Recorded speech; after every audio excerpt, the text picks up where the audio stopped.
మన కంట్రీలో పథకాలు చాలా ఫేమస్. అంటే పూర్ బ్యాక్‌గ్రౌండ్ ఉన్న వాళ్ళకి, లో ఎకనామిక్ స్టేటస్ ఉన్న వాళ్ళకి, రిజర్వ్డ్ కాస్ట్ వాళ్ళకేంటంటే పథకాలు ఇస్తూ ఉంటారు. So that they will benefit అని.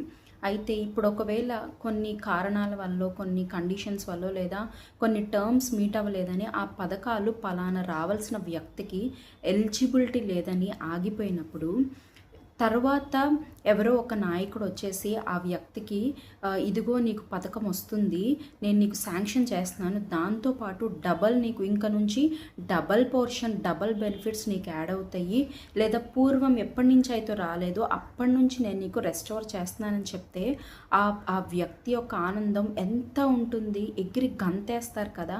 అయితే లోకపరంగా అది సాధ్యం కాకపోవచ్చు, 99.9% అది ఇంపాసిబుల్ అవ్వచ్చు.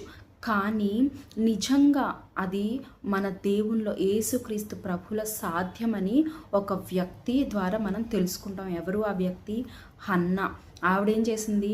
దేవుడు ఆమెకి ట్రిపుల్ టైమ్స్ దేవుడు ఆమెకి రెస్టోర్ చేశాడు.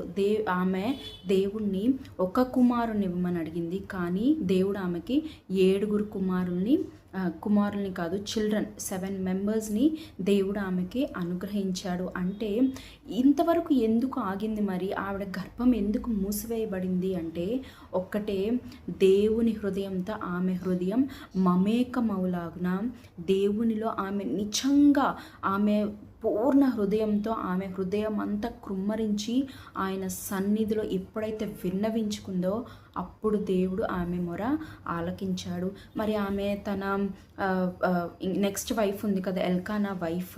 సో ఈమెకు సిస్టర్ అవుతుంది. టాన్ చేసేదంట, బాగా విసికించేదంట. నీకు పిల్లలు లేరనో, లేకపోతే నువ్వు ఇలా వదిలేయబడ్డావనో, లేకపోతే విసికించేదంట.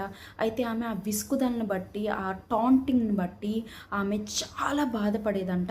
నీవు కూడా ఆ ఫేజ్లో ఉన్నావేమో, రిజెక్టెడ్ ఫేజ్లో, ఐసోలేటెడ్ ఫేజ్లో, సపరేటెడ్ ఫేజ్లో, ఇంకా నన్ను ఎవరు దగ్గరకు తీసుకుంటారు, నా దగ్గర ఒక లోపం ఉంది, దానివల్ల నేను రిజెక్ట్ చేయబడుతున్నానన్న ఫేజ్లో నీవు ఉంటే, నేను ఏం తక్కువ నాకు అన్న ఆలోచన నీకుంటే, దేవుడు నీతో మాట్లాడుతున్నాడు. నీ హృదయంతో మమేకమవులాగున నీవు ఆయనకు సమీపంగా రావాలంట. అయితే ఈ ఫేజ్ ఉంది చూడండి. ఆమె ఎప్పుడైతే ఎదురు చూస్తూ గర్భఫలం కోసం ఎదురు చూస్తూ ఉంది. అయితే ఈ ఫేజ్లో నుంచి ఆమె ఒక ఫేజ్లోకి వెళ్ళింది. ఏ ఫేజ్ అంటే దేవుని దగ్గర ఆమె హృదయాన్ని కృమ్మరించింది. మరి నీవు కూడా నీకు వస్తున్న రిజెక్షన్ బట్టి నీవు కృంగిపోకూడదు, లేకపోతే ఇంకా ఇంతే నా బ్రతుకని వెనక తీయకూడదు. కానీ